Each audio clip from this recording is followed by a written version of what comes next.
De acuerdo.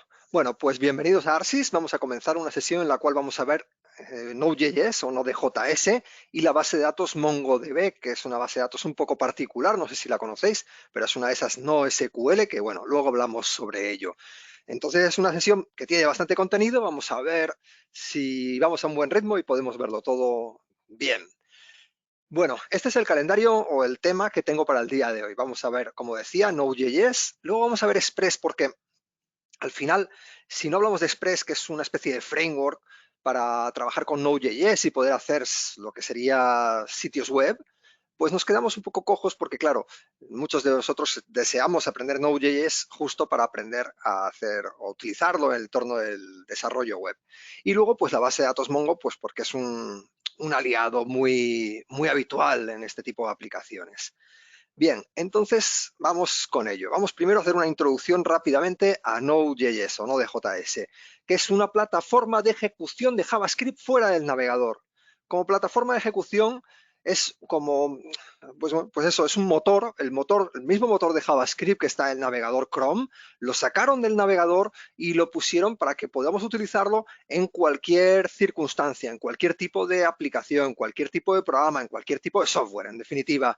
Y es fuera del navegador, pues porque no hace falta que utilices JavaScript en el navegador para poder ejecutar programas. Y en este caso, esta plataforma se llama Node.js y es válida para hacer todo tipo de programas, porque es un lenguaje, o bueno, vuelve a JavaScript un lenguaje de propósito general.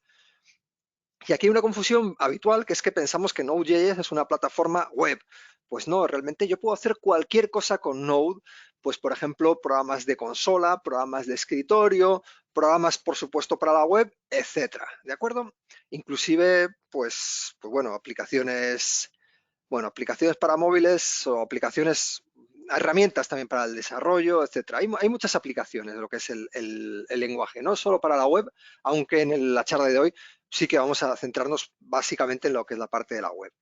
¿Cuáles son las características? Pues bueno, todas las que conocéis de JavaScript son características de Node porque al final es el mismo motor de JavaScript, pues fuera del navegador, o sea que todo lo que ya conocéis de JavaScript está en Node, o sea, es un lenguaje interpretado, poco tipado o levemente tipado, o con tipado dinámico, y que tiene cosas como un poquito más interesantes como por ejemplo la sincronía y todo esto. Bueno, voy a hablar de ello enseguida, o sea que ahora enseguida lo vamos a ver.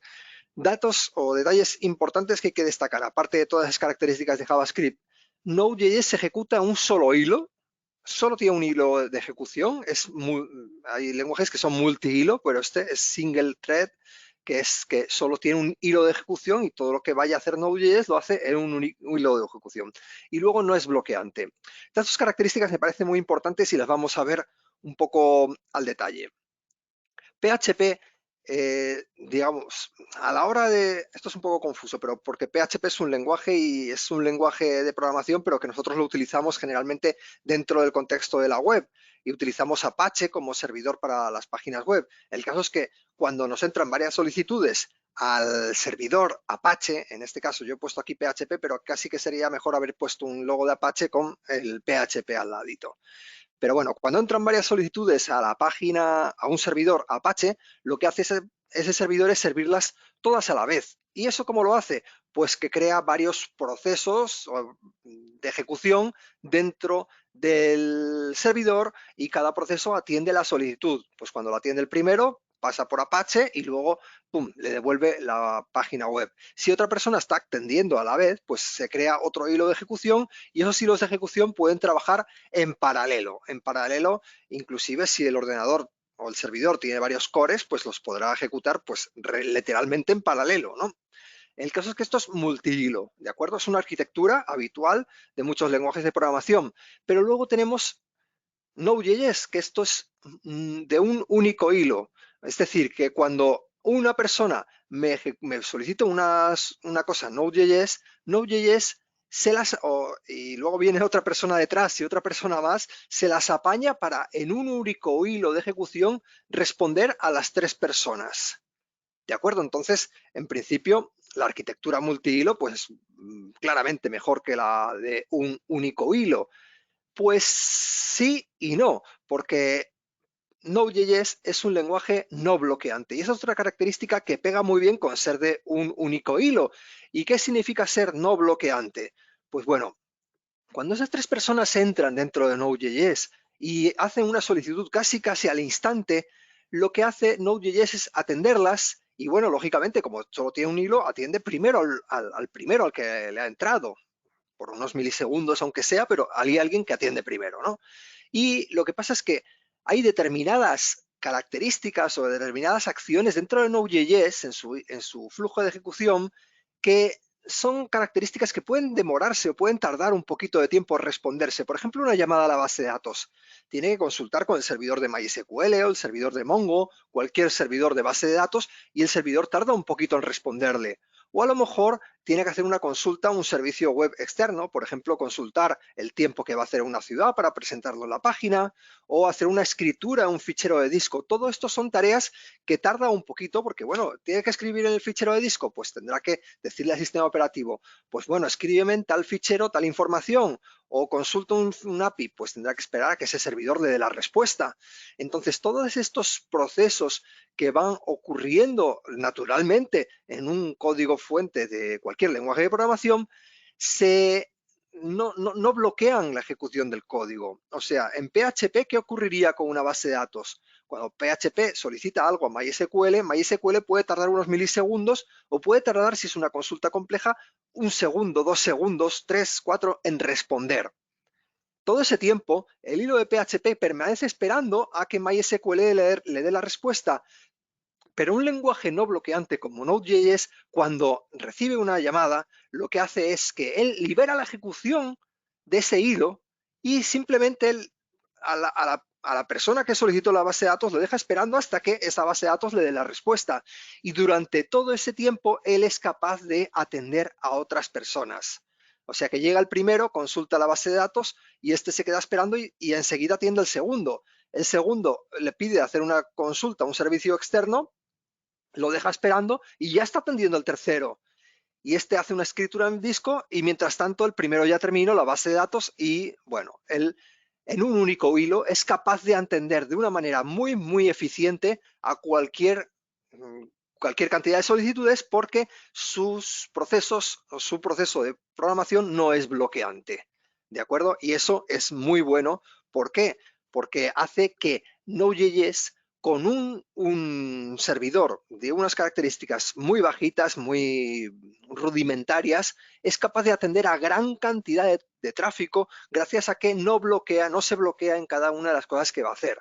Así que Node.js es un lenguaje súper apropiado para proyectos donde tengas que atender a mucho tráfico, gran cantidad de tráfico, mucho más de lo que consiguen otros lenguajes bloqueantes, pero con una cantidad mínima de recursos. O sea que aunque el servidor sea muy básico, yo que sé, tenga 512 de RAM, que es súper poco, hoy en día es casi nada, ¿no?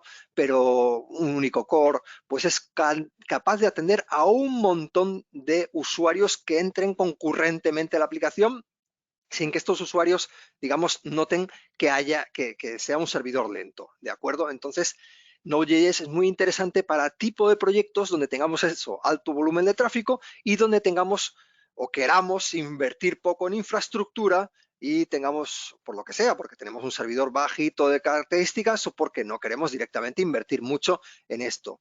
Y bueno, y gracias a esa característica no bloqueante, aunque tenga un único hilo. Sin embargo, es bien importante también matizar que no es, eh, o sea, que tenga un único hilo no indica que no pueda tener varias instancias de una aplicación, de una misma aplicación, para poder solventar esa necesidad de atender a tres personas a la vez. Es decir, yo puedo, un servidor, puedo levantar como la aplicación como 2, 3, 4, 10 veces. Y esa aplicación va a estar atendiendo al usuario, se va a estar turnando a atender al usuario. Entonces estaremos consiguiendo una especie de balanceo de carga, pero sin necesidad de participar en un clúster de servidores. Y esto lo conseguimos porque cada core del procesador, del servidor, si tenemos la suerte de tener un servidor con múltiples cores, es capaz de estar atendiendo a cada una de las instancias de esa aplicación Node.js que tenemos ejecutándose.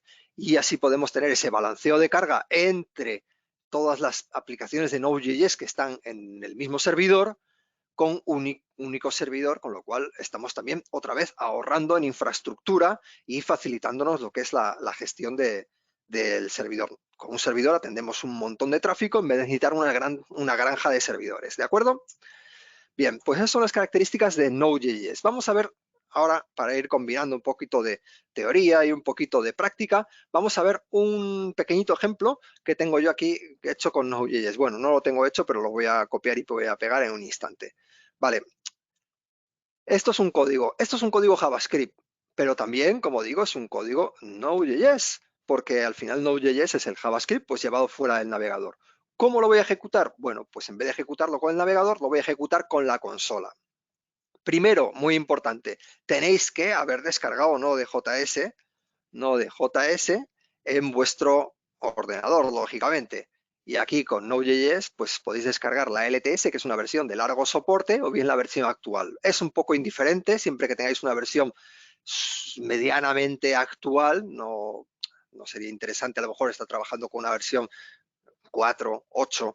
Bien, entonces siempre intentamos tener una versión medianamente actual. No pasa nada que sea la de soporte a largo término o bien una versión, pues la última, última que ha salido, ¿no?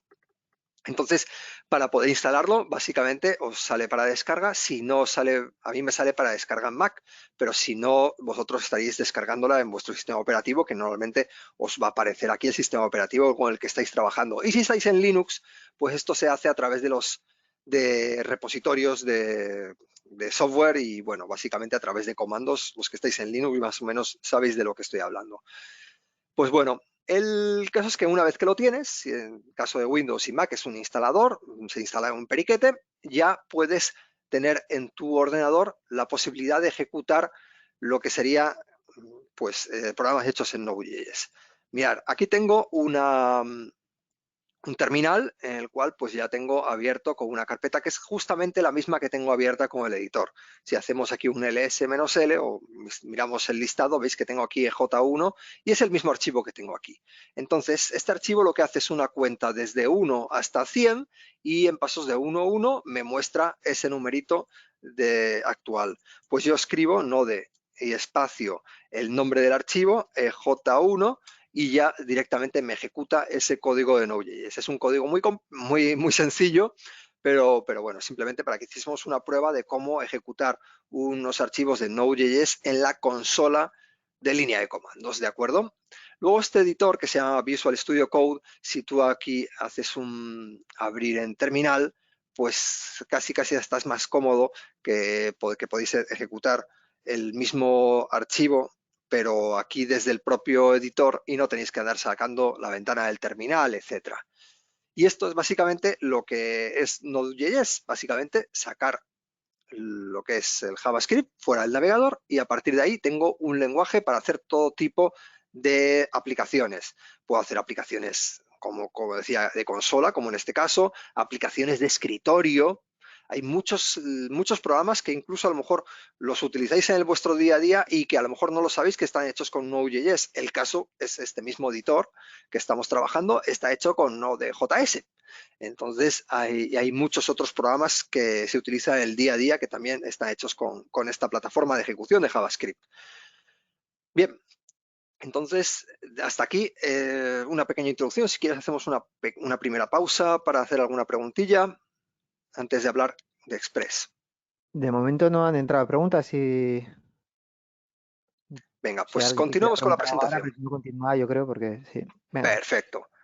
Express. Express es un framework minimalista. Ellos se califican como un framework. Bien, pues yo casi entiendo un framework algo más. Entonces sí, efectivamente, como mucho habría que decir que es un framework minimalista para el desarrollo de aplicaciones web. Exacto, el desarrollo de aplicaciones web.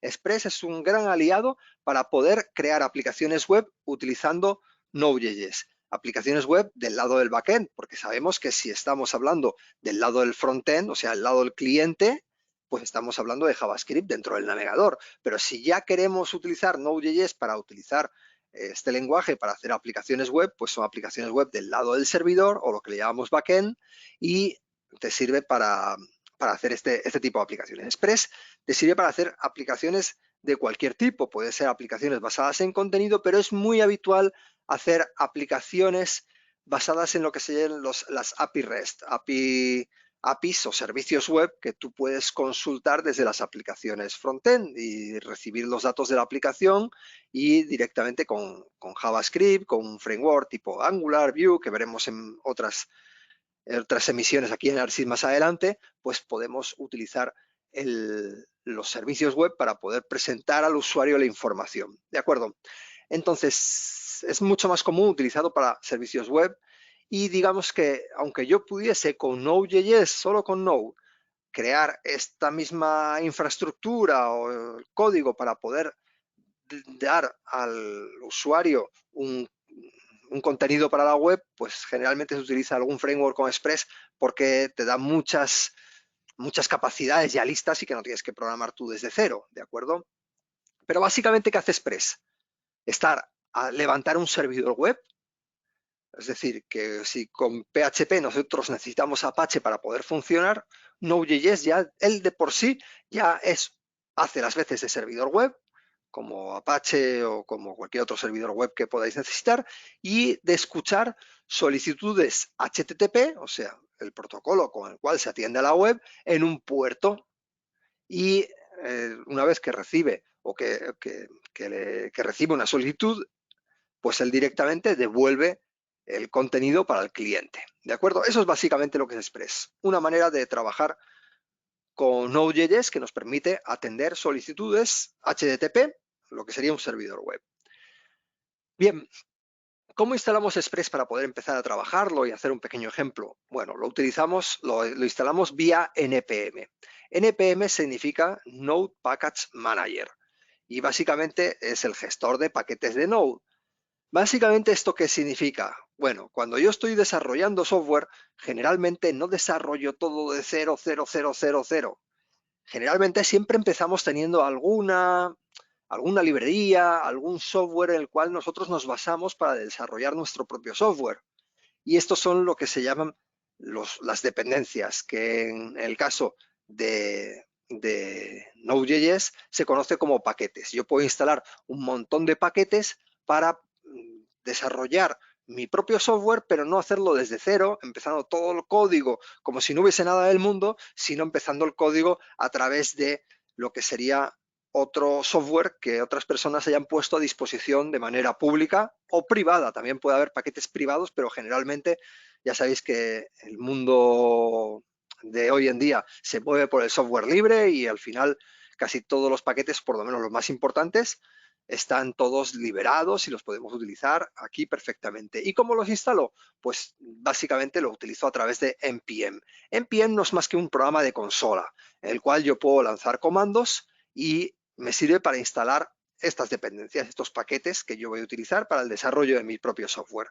Bien, npm ya viene instalado cuando yo trabajo con Node.js, o sea que no hace falta hacer nada para disponer de npm. Si tú ya tienes Node.js, tienes npm. Y para poder instalar Express, simplemente lanzamos el comando npm install o install Express. Y ya está. Esto hace que npm se busca la vida, va al lugar donde esté el código de Express, lo descarga y lo mete en la carpeta del proyecto donde yo estoy trabajando. ¿De acuerdo? Me facilita mucho la vida porque no tengo que ir a ningún lugar, descargar algo, descomprimirlo, pedirle a la aplicación que sepa el lugar donde lo he descomprimido para poder saber dónde está cada uno de los componentes, de las piezas de software que me está aportando este paquete, etcétera, etcétera. Es una manera de desarrollar pues totalmente normal en el día de hoy y que me da mucha agilidad. Pero ojo, no, no empiezo directamente a npm pidiéndome que me instale algo. Generalmente lo que haces en un proyecto es, antes de nada, decirle a npm que me inicialice el proyecto. Y eso se hace con npm init. ¿De acuerdo? Con este comando lo que hago es inicializar el paquete, la carpeta donde voy a trabajar para que sea como una especie de proyecto de Node.js, ¿de acuerdo? Y lo primero que me pide es que le digamos el nombre del paquete que voy a desarrollar. Él me da opciones aquí, directamente me da opciones para que yo pudiese darle enter, enter, enter todo el tiempo y aceptar. Lo que pasa es que el paquete Node.js no lo puedo utilizar probablemente porque haya otros paquetes que se puedan llamar así.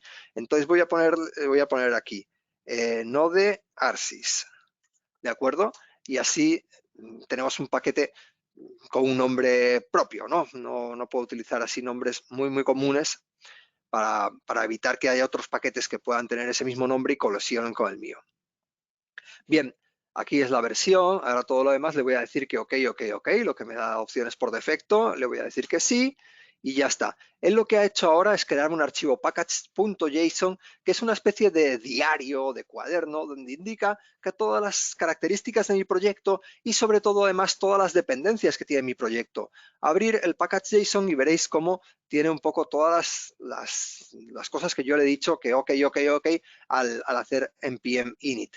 Y aquí es donde yo, si instalo cualquier cosa dentro del proyecto, me va a almacenar de alguna manera, ahora veréis, todas las cosas que yo voy instalando para que, digamos, estoy haciendo una especie de diario, por decirlo de alguna manera, de lo que estoy guardando dentro del proyecto como dependencia, ¿de acuerdo? Entonces ahora vamos a hacer la instalación de Express, que es npm install, podríamos poner la i como shortcut de install y luego el nombre del paquete que quiero instalar, Express con doble S, y ya esto lo que hace es instala Express en mi proyecto. Fijaros cómo él me lo guarda aquí como dependencia, diciendo, oye, este software que estás realizando, estás desarrollando, tiene la dependencia de Express, ¿de acuerdo?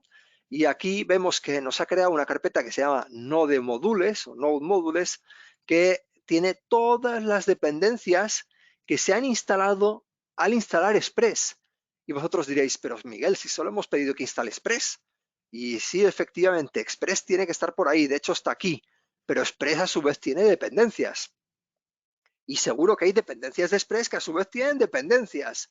Y lo que ha instalado es de una única vez todo lo que se necesita para trabajar con Express. El Express en sí, las dependencias de Express y las dependencias de las dependencias así hasta donde llegue, ¿no? Y todo lo ha instalado al mismo nivel. Y yo ahora me puedo basar mi software para trabajar con Express y también si yo quisiera podría utilizar cualquiera de estas dependencias que están aquí instaladas también de esta manera, ¿no? O sea, pero bueno, en principio lo que necesito es Express. Bien, y entonces voy a hacer ahora un segundo ejemplo en el cual vamos a trabajar con Express. Voy a cerrar esta carpeta de Node Modules. Generalmente tú no la vas a tocar nunca porque esto es, digamos, software en el que yo me voy a basar. Esto está generado. Incluso si yo cierro esta carpeta, perdona, borro esta carpeta y yo le digo npm i de install, él me va a instalar otra vez todas las dependencias que tenga aquí definidas en dependencies. ¿De acuerdo? Ahora lo que voy a hacer aquí es un nuevo archivo, le vamos a llamar index, le puedo llamar como yo quiera, no hace falta que le llamáis index al archivo raíz de mi servidor, pero bueno, algo típico es llamarle index justamente, ¿no? Casi como una convención. Y bien, dentro de index.js pues ya puedo definir todo lo que sería el código para, digamos, reiniciar ese servidor web que me va a estar escuchando las solicitudes. Para esto voy a ir copiando código para que me resulte más fácil y tengo, primero que nada, traerme el código de Express. Esto var Express, yo estoy creando una variable que se llama Express, esto es JavaScript, y luego con el require estoy indicándole qué código estoy requiriendo. Y fijaros que es una dependencia que he instalado con npm, entonces estoy requiriendo lo que es el código de Express y lo estoy guardando dentro de una variable Express, ¿de acuerdo? Luego voy a crear una nueva aplicación de Express con esta sentencia de aquí. Hago var app, y esto sería mi aplicación, en la cual le asigno lo que hay de ejecutar Express. Express en realidad es una función y al ejecutarla se me crea o me devuelve una aplicación que guardo en la variable app. ¿De acuerdo? Y para terminar, con esto ya estaría creado nuestro servidor web, hago esta sentencia de código. App, que es la aplicación que he generado en la línea de código anterior, .listen, y aquí le digo el número del puerto que quiero escuchar y una función que se va a ejecutar una vez que el servidor haya sido iniciado. ¿De acuerdo?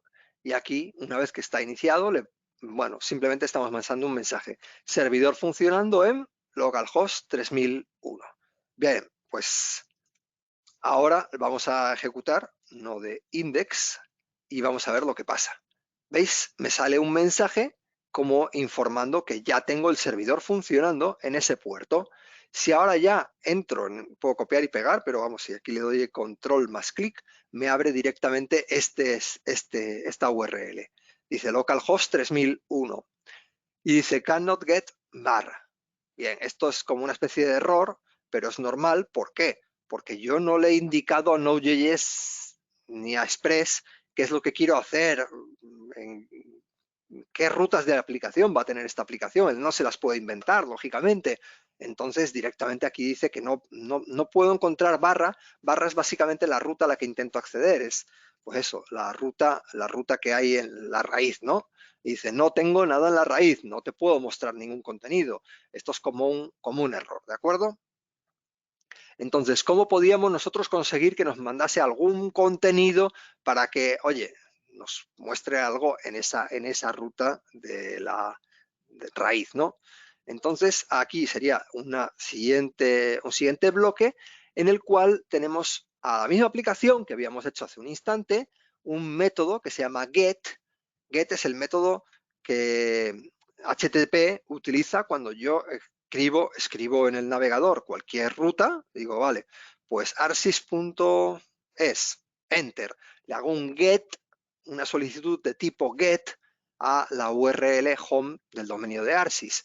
Pues en este caso, a la URL home de mi servidor web, utilizo esta función de aquí para implementar la respuesta que el servidor tiene que otorgar, ¿de acuerdo? Entonces, cualquier ruta que yo esté definiendo con Express se implementa a través de una función. Con una función yo tengo que decir qué es lo que va a ocurrir cuando un cliente web ha intentado acceder a la ruta que yo le estoy indicando aquí. En este caso hemos dicho que es la raíz. Entonces, cuando entre en la raíz, Express me ejecutará esta función y a esta función le pasará dos datos. El request, o sea, la solicitud con todo el código sobre qué tipo de solicitud me están haciendo, qué navegador está haciéndola, qué hora la está realizando, todos los datos que generalmente envía un navegador cuando solicita una página a un servidor. El protocolo HTTP pues tiene una definición de unas cabeceras y que todas esas cabeceras indican pues eso, toda la información que manda el navegador, pues eso, quién soy yo, a qué hora te lo pido, si te lo pido de tal IP, tal otra, etcétera. Entonces yo aquí puedo trabajar con los datos de la request para saber interpretar mejor lo que me están pidiendo, ¿no? Y luego también recibo otro segundo parámetro que es la respuesta, es la response. El response me sirve para poder, digamos, realizar las operaciones de responder al cliente adecuadamente. En este caso, tenemos un método dentro de response que se llama send. Send simplemente me sirve para indicarle qué es lo que quiero enviar como respuesta. Y en nuestro primer ejemplo, pues simplemente vamos a enviar un texto, tal cual. Bienvenidos a Express. Y con esto estamos realizando nuestra primera ruta. Ojo, para que me funcione esta ruta, como acabo de editar el código de index, aquí estamos ejecutando la versión anterior del código de index, tengo que salir del servidor con control C y volver a ejecutar el node index para que esa ruta se tenga tenida en cuenta, ¿no? Y ahora actualizo y ya en la raíz me dice bienvenidos a Express. Y ya tenemos esa primera ruta funcionando. Bien, Entonces, de esto se trata Express. No es más que una aplicación que me permite crear un servidor web en 3 patadas. Ya habéis visto cuántas líneas de código hemos utilizado. 1, 2, 3, 4, 5, 6, 7, 8. Bien, 8 líneas de código. Tenemos un servidor web funcionando y ya estamos devolviendo un contenido para una ruta, en este caso la raíz.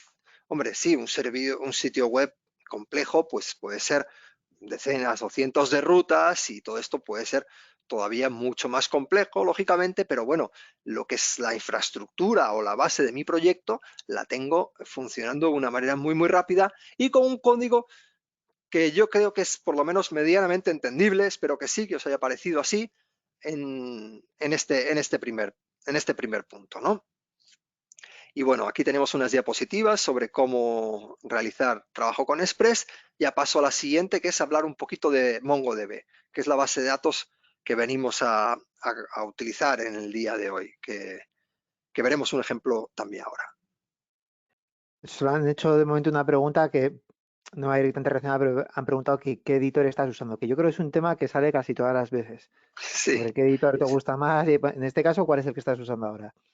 se llama Visual Studio Code. Hay un Visual Studio, que es el Visual Studio, es el IDE tradicional de Microsoft, y este IDE no tiene nada que ver con el editor que estoy utilizando yo. Este se llama Visual Studio Code, se conoce muchas veces como Code o como VS Code, ¿de acuerdo? Y el Visual Studio es un editor, pues, es un IDE muy, muy complejo y tal, que hace un montón de cosas que este no lo hace. Pero bueno, este está muy bien porque es muy ligero, muy sencillo de trabajar y luego tienes la parte de las extensiones que tú te puedes personalizar el editor para que tenga, digamos, funcionalidades extra que vienen realmente bien. Venga, continúo entonces Perfecto. hablando de MongoDB.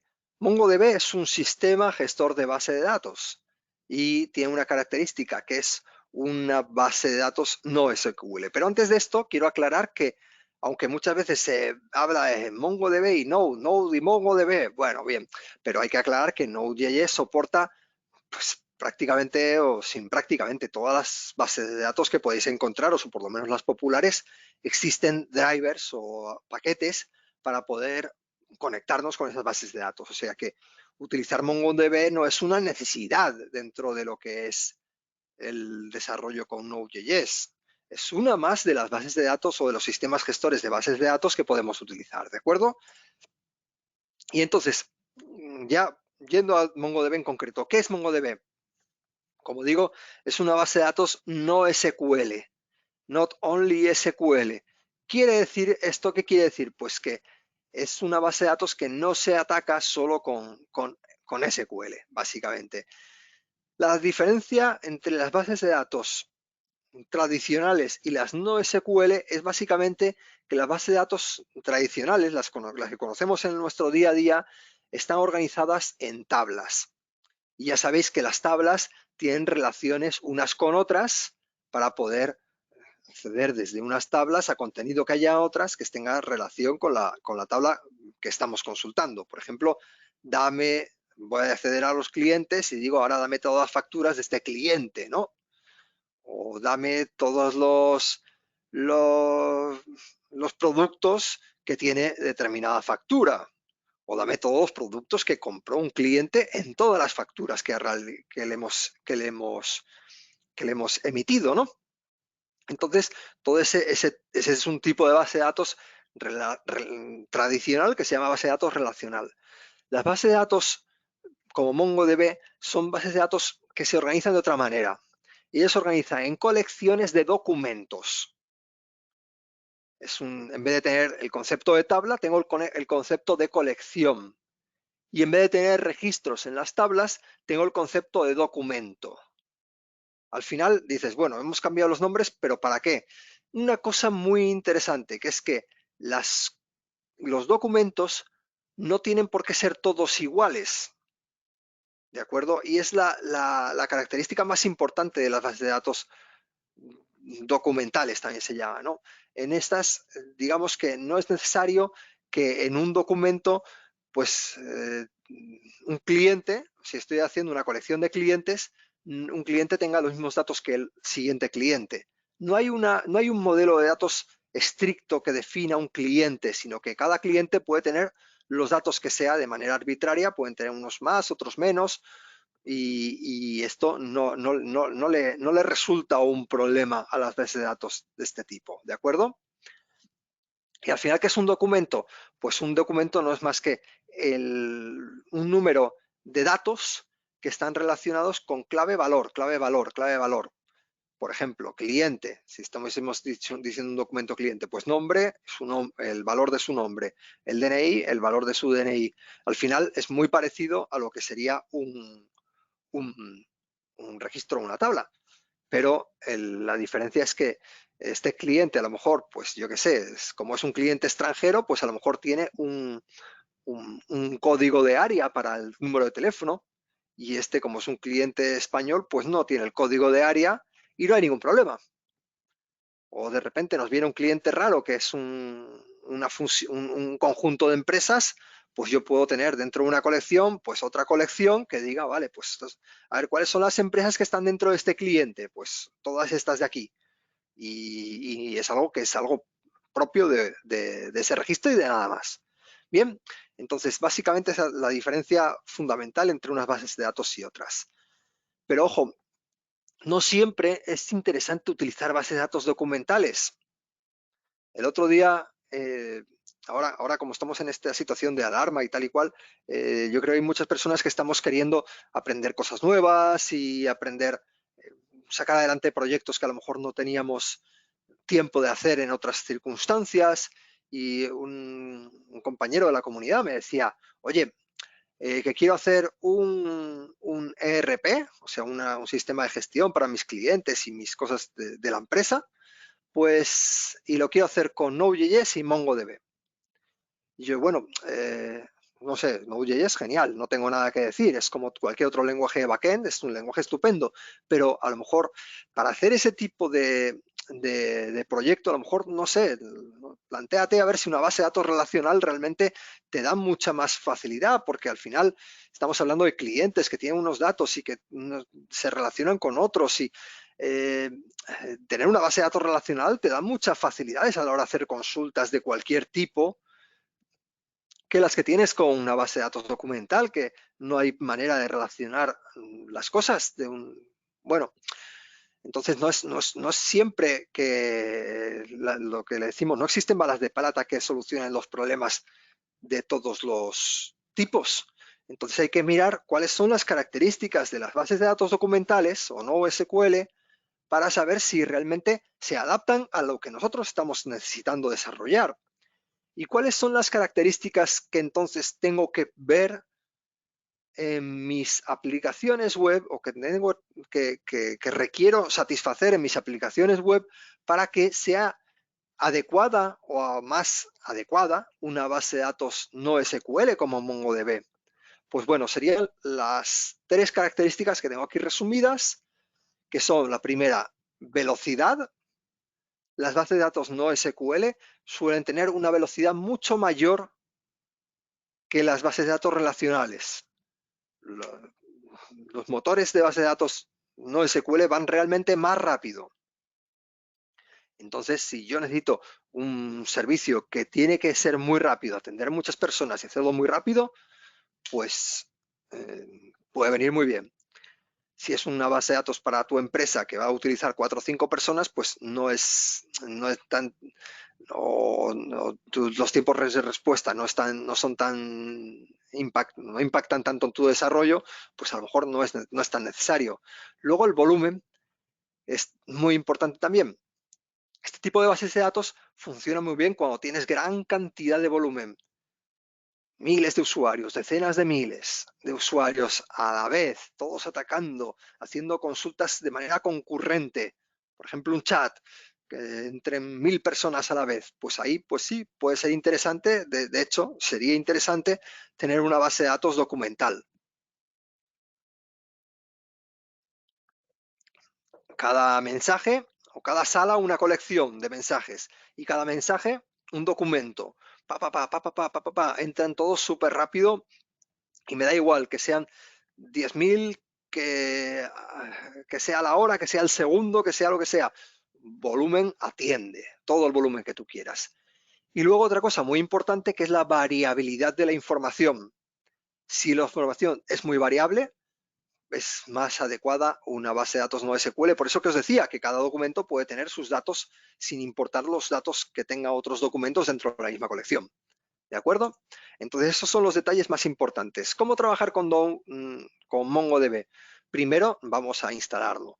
Te vas aquí a la página, miras aquí cuál es tu sistema operativo y buscas los pasos para instalarlo. Porque, bueno, Windows pues será básicamente un ejecutable. En Mac OS X pues te bajas un TAR, pero también lo puedes instalar a través de Brew. Bien, os leéis aquí la documentación para instalarlo. Una vez que lo tienes instalado, puedes lanzar un comando dentro de la consola de tu ordenador que se llama Mongo y que ese comando pues directamente lo que hace es que te abre la base de datos. Aquí escribo Mongo y directamente me abre la base de datos. Vaya, no la tengo funcionando. Entonces, brew, vaya, el comando nunca me acuerdo de él para escribirlo mal y que no me acuerde. Lo voy a copiar y así no hay manera de equivocarse, ¿de acuerdo? Entonces, una vez que la tengo funcionando, bueno, de hecho ya me he entrado en la shell, pero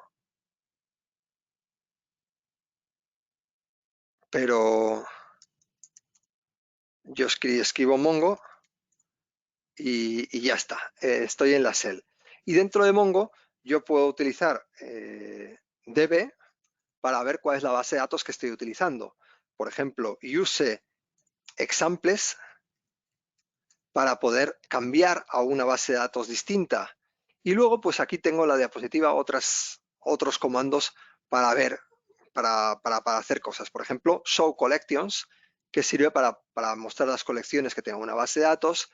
Database inventory find, para buscar todos, bueno, inventory es una colección, la database es la base de datos, inventory es la colección que quieres acceder y find es para poder acceder a todos los registros de esa colección. Si ya luego a find le dices item postcard, pues te dice los registros que tienen ese campo dentro de los datos de ese documento. O sea, todos los documentos que tienen un campo ítem que tiene valor postcard. Y Pretty es para que te muestre los contenidos de una manera un poco más ordenada. Vamos a poner database.inventory.find y entre paréntesis le paso find y entre paréntesis le paso unas llaves y así me busca todas las cosas que hay aquí. Y si yo a esto le digo Pretty, pues conseguimos verlo de una manera pues identada, como más fácil de leer, ¿de acuerdo? Bien, entonces esta es la colección de objetos que vamos a trabajar ahora para hacer un ejemplillo con Mongo, ¿de acuerdo? Nuevo archivo, mongo.js y aquí voy a ponerme a trabajar con Mongo. Pero ojo, antes de ello tengo que hacer una cosilla. Tengo que instalar el driver de MongoDB para poder trabajar con Mongo. Lo consigo con npm install MongoDB, ¿de acuerdo? Vamos con ello, venga.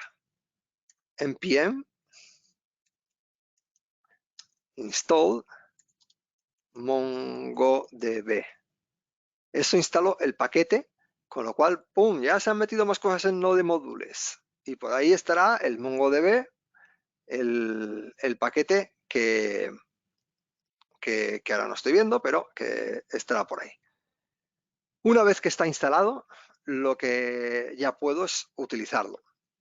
Y para ello, pues vamos a ir poco a poco viendo sentencias. Primero requiero la propia librería MongoDB y dentro de la librería MongoDB utilizo MongoClient, que es como el cliente de conexión, ¿de acuerdo?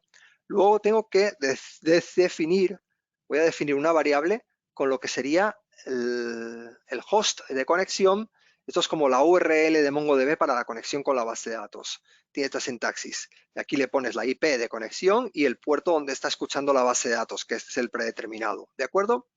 Y básicamente esto es una variable, una constante en este caso, que acabo de crear, que no estoy utilizando todavía, pero que enseguida lo haré.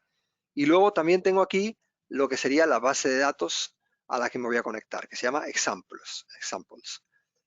A continuación, sobre Mongo Client hacemos la sentencia de conexión, que es este código de aquí.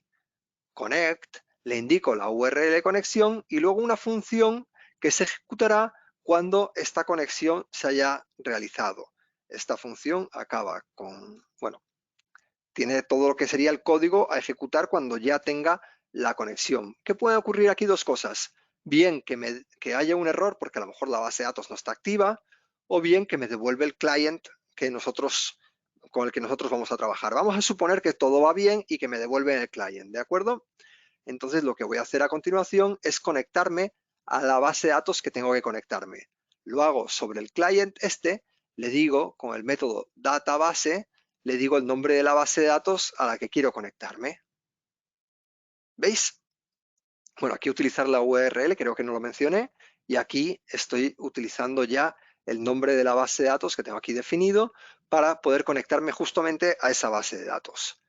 A continuación voy a acceder a una colección en concreto, que es simplemente aquí lanzar el comando o bueno, la instrucción sobre la base de datos, la instrucción collection o el método collection que me sirve para indicarle la colección a la que quiero acceder. Y lo guardo esa colección dentro de una variable que se llama inventory. Puedo llamarle de cualquier manera. Y luego a continuación, pues ya voy a hacer una consulta para traerme todos los datos que hay dentro de esta colección. El comando find con las llaves, si no indico nada entre las llaves, me va a encontrar, o sea, me va a devolver todo lo que hay en la colección. Y lo que me devuelve lo voy a convertir en un array.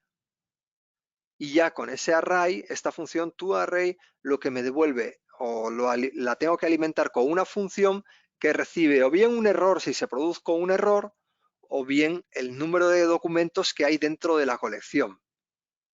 Bien, y ahora lo que hago es, digo, he encontrado los siguientes documentos y aquí con un console log muestro los documentos. Con esto aquí estaríamos terminando, solo un detalle más, que habría que hacer aquí el client close para cerrar la conexión con la base de datos. Con esto, básicamente, estaríamos trayéndonos todos los documentos que hay en la colección de inventory que hemos visto antes en la consola. Vamos a hacer aquí un clear y vamos a hacer un node mongo. Se llama mongo, sí. Bien, y aquí tenéis todos los documentos que hemos visto antes que existían por ahí, ¿de acuerdo? Y bueno, pues simplemente esto. Si dices, no, es que quiero solo traerme el documento este de aquí, pues vale, item paper. Si tú ejecutas ahora esto,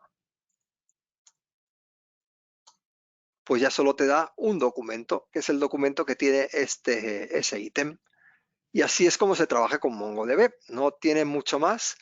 Lo que en sí Node.js tiene una manera de trabajar que es todo esto de las funciones callback, que viene porque Node.js es un lenguaje asíncrono y no bloqueante, entonces hay operaciones como en este caso Connect que puede llevar un tiempo de trabajarse y entonces durante ese tiempo, pues como decía antes, Node se desocupa y puede atender mientras tanto a otras personas y básicamente cuando termina de conectar con la base de datos se ejecuta el código de esta función y aquí cuando termina de acceder a la colección ejecuta el código de esta función y así conseguimos que se vaya enganchando una parte con otra del código sin que el proceso de Node se quede, pues eso, ocioso esperando pero bloqueado, ¿no? Bueno, luego por último tengo aquí un ejemplo que os lo voy a mostrar ya directamente aquí en este otro editor que utilizo yo como a modo de chuleta. Y esto simplemente rápidamente, ya no me va a dar tiempo para verlo con detalle, pero simplemente para que vieseis cómo hacer una sentencia o bueno, una ruta de aplicación en la cual estaría conectándome con una base de datos para mostrar los datos de la base de datos. Aquí en el index tenemos aquí una siguiente ruta en la cual estoy requiriendo una ruta que es /mongo. Ya no es la raíz como antes era, sino que es la dentro del servidor /mongo, o sea, el dominio que sea /mongo. Y básicamente lo que hago es a Mongo. ¿Y qué es Mongo? Bueno, Mongo es un require de un archivo que yo he definido dentro de mi proyecto. Digamos que no es buena práctica que dentro del código de la ruta tú hagas todo el trabajo de ir a los datos, buscarlos en la base de datos, porque te empiezas a crear código demasiado engorroso y las cosas mezcladas unas con otras, que al final es difícil de mantener, ¿de acuerdo?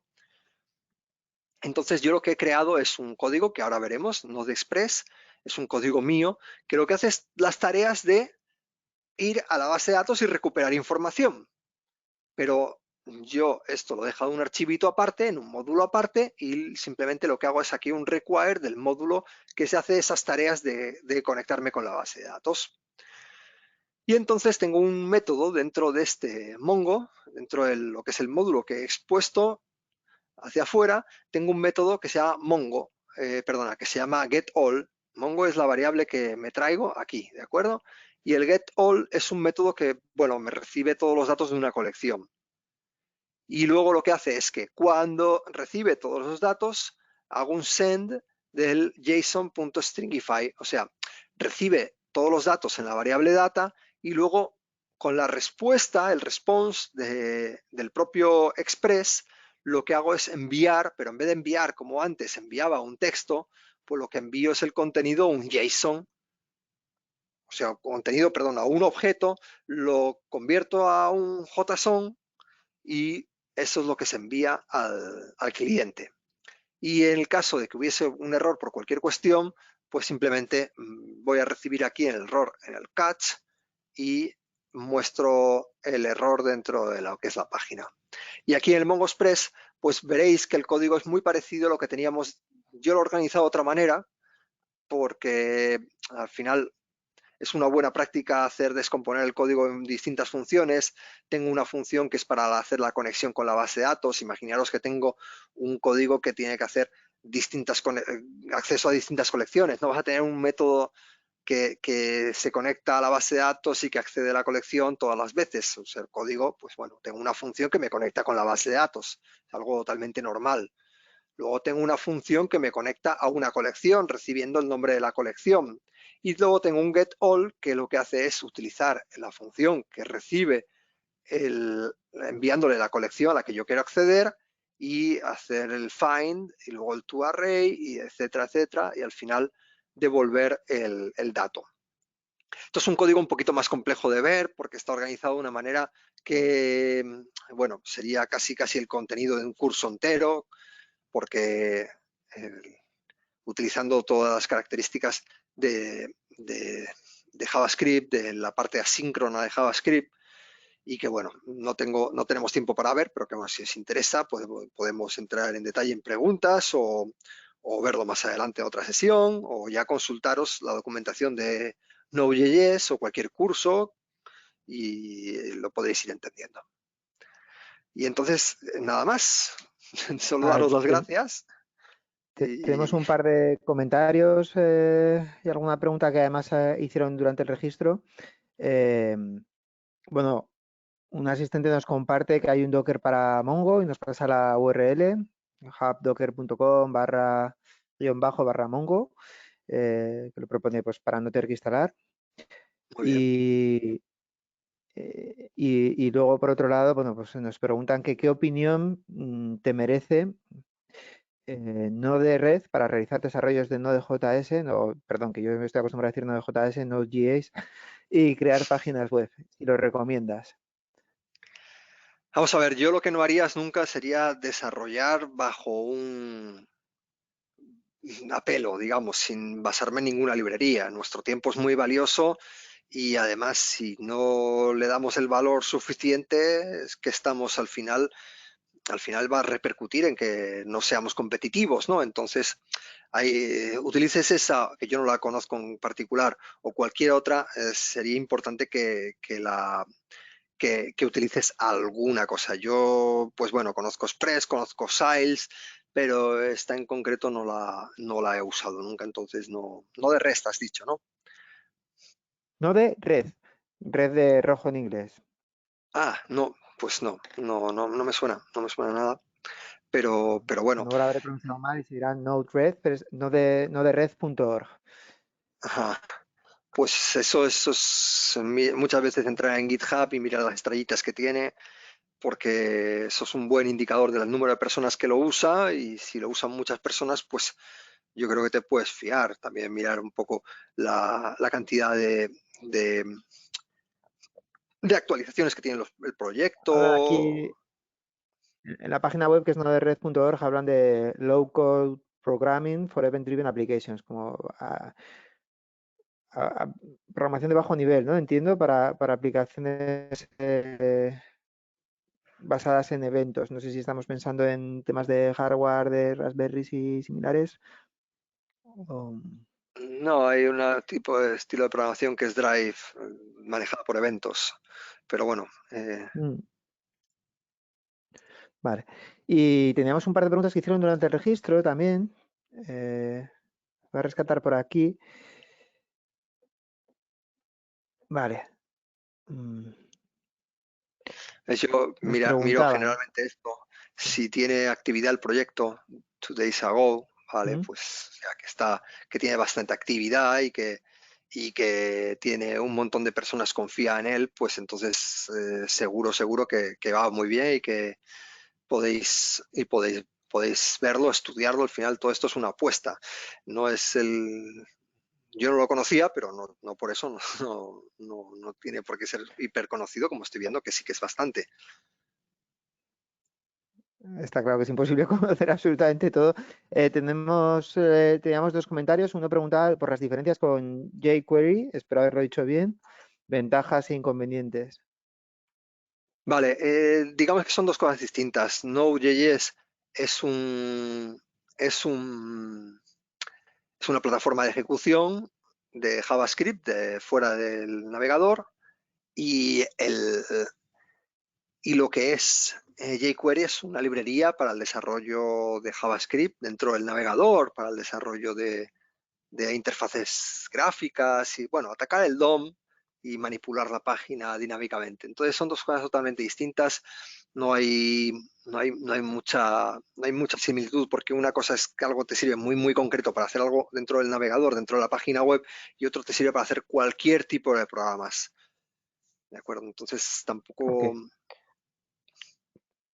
tampoco hay mucho de decir ventajas e ujú, inconvenientes porque no es que no, cada una cosa sirve para hacer una cosa distinta. vale. Y luego, bueno, teníamos aquí alguien que preguntaba por integración de la conexión con otros gestores de base de datos, que no sé si en parte igual lo has tratado ya, pero si quieres comentar algo más. Sí. Bueno, en principio, sí, lo que quería decir es que no hay que atarse a Node.js, a MongoDB con Node.js porque al final no es que tengan que ir juntos estos dos productos. Realmente podemos utilizar cualquier tipo de base de datos. Yo he utilizado MySQL con Node.js. He utilizado otras bases de datos en tiempo real, por ejemplo, como Firebase o como, por ejemplo, Meteor, para poder desarrollar software que atiende, o sea, que te dan los datos en tiempo real y que tú los recibes de esta, si cambian, te lo notifican. Entonces, al final hay que utilizar la que queráis utilizar, no es necesario. Y bueno, tienes drivers para prácticamente cualquier base de datos, por lo menos las más populares, seguro que están. Pues a menos que alguien quiera hacer alguna pregunta así last minute, son las 4 en punto, lo hemos hecho clock, o sea que perfecto, porque ha dado tiempo a sacar, yo creo, todo el contenido que querías presentar y a la vez a responder tanto a las preguntas que se han hecho durante el webinar como las previas que había hecho algunos de los asistentes. Así que si queréis damos 30 segundos por si alguien quiere hacer una pregunta más. Y nada, solamente recordaros eso, que mañana os llegará el mail con la grabación, por si alguien quiere volver a repasarlo, o porque ha llegado pues un poquito más tarde. También recordaros, ARSys tiene algo tipo AWS, Amazon Web Services, RDS para bases de datos. Yo no soy la persona más adecuada para responderlo, pero si te parece, lo voy a apuntar, se lo paso a los compañeros que llevan la parte de, de cloud. Alguien me está diciendo que no se oye nada. Sí, mira, Alberto, ya que sale esta pregunta, Sí. decir que lo que es el Node.js, que eso no lo he comentado, para poder trabajar con Node.js generalmente necesitas un servidor que no sea un servidor compartido. Tendrás que tener un VPS, que en Arsi los encuentras de una manera muy económica, o bien si no, pues un cloud que también los tienes muy económicos y que te dan todas las posibilidades de configuración de cualquier cosa. Y como digo, yo tengo aplicaciones en Node.js que atienden tráfico, pues bueno, sin ningún problema.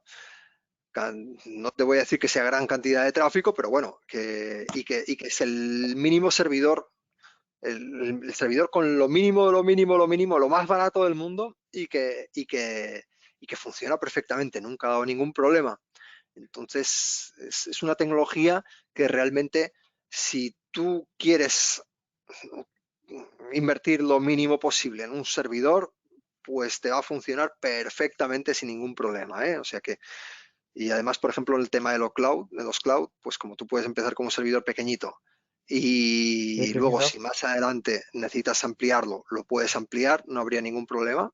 Entonces es una tecnología súper interesante para este mundo actual en el cual crear máquinas, pues afortunadamente está al alcance de todos, ¿no? Mm. Yo simplemente es que ni sabía las siglas de RDS, las de AWS sí, pero de todas formas, si parece a la persona que la ha preguntado, aún así le pasaré la pregunta a algún compañero que lleva servidores y le pasamos alguna recomendación puntual, porque además yo creo que hay pruebas gratuitas de 30 días que podría probar perfectamente. Como decía, solamente quería recordar eso, que va a quedar grabado, que se enviará para todos los asistentes automáticamente y que os animo a que veáis el resto del calendario de webinars que hay, ¿vale? Para de aquí hasta mayo, yo creo que ya hemos anunciado en el último mail que pasamos. Estamos trabajando también en preparar algunos de otra tipología. Entiendo que los que estáis aquí es sobre todo porque os interesa la parte de programación y base de datos. Y, y bueno, por hacerme eco, Miguel Ángel, a mí ayer me llegó que vosotros desde Escuela IT también acabáis de lanzar uno con la iniciativa de Yo me quedo en casa o algo así, que tenía un montón de variedades, Hombre, me incluido el de alegra que lo cómo comentes enseñar a porque programar para niños. empezamos justamente hoy. Es una iniciativa totalmente gratuita en la cual hemos contado, pues afortunadamente, con muchos profesionales de primer nivel, en el cual vamos a tratar otros temas de distintos tipos. Entonces hay muchas Mm. personas aquí que de verdad es una maravilla escucharlos y bueno, yo también estoy dentro de lo que es como ponente dentro de las sesiones y bueno, son todas sesiones intentando que, bueno, te quedes en casa, pero que además de paso aproveches el tiempo, ¿no? Eso es, a Así mí me que, apetece, que creo que está bien hacernos eco de todas las iniciativas que están surgiendo. Hay muchísimas, hay tantas que yo personalmente es que casi no tengo ni tiempo entre el teletrabajo, los es hijos y cierto. demás, pero creo que es muy bueno y que todo el que tenga tiempo está muy bien hacerse eco y que os felicito por esta. Nosotros en ASIS también vamos a seguir tratando de hacer más en los próximos días bueno, ha entrado una última, venga, ¿se puede instalar en una Raspberry Pi? Últimamente cada vez se pregunta más por el tema de Raspberries, ¿verdad? Ujú. En el anterior yo Sí, creo la que verdad también es nos que contaron. a los que nos gusta trastear, yo creo que es una máquina muy interesante. Sí, lo puedes instalar perfectamente en una Raspberry y sin ningún problema. Pues básicamente ningún problema. Además, como plataforma de desarrollo está muy bien que sepáis Node.js porque os abre las puertas de muchas cosas. Decía antes, por ejemplo, hay una cosa que se llama Electron JS que te permite hacer aplicaciones con Node.js que son totalmente cross-platform, o sea que tú las escribes en JavaScript, HTML y CSS y que te funciona en cualquier dispositivo, no móviles, es para desktop, Mm. Windows, Mac, etcétera.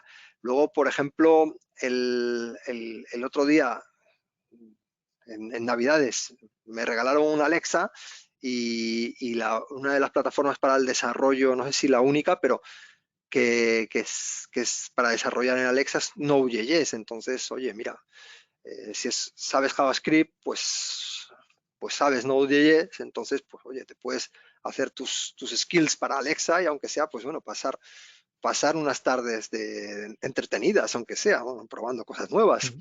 Quiero decir que, me lo he acordado por el Raspberry, efectivamente, tú puedes ahí montar cualquier cosa que quieras en un Raspberry y ejecutarlo. Raspberry es un sistema operativo, perdona, es un dispositivo que tiene pocos recursos, o sea que perfectamente Node.js es ideal para este tipo, incluso para las más antiguas, porque las nuevas sí que tienen ya mucha capacidad.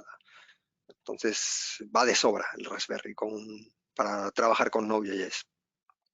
Pues muchas gracias por esta última respuesta. Nos está llegando alguna una felicitación para ti, claro. Muy Muchas interesante como gracias. primera aproximación a Node.js, a MongoDB, muy ilustrativo, un ejemplo muy seguible. Me alegro. Todo este feedback siempre es bienvenido, tanto cuando es bueno como cuando es malo. Así que nos ayuda a mejorar poco a poco y a traer contenidos más interesantes. Gracias, Miguel Ángel. Y bueno, nos vemos, creo que es la semana que viene, ¿no? Si no me equivoco, la pasada hicimos pausa por San José, pero esta que viene tenemos. Si no me equivoco, sí. Correcto. Entonces el jueves que viene estaremos con más. Un abrazo. Eso es. Un saludo a todos. Cuidaros. Hasta luego. Cuidaros, sí.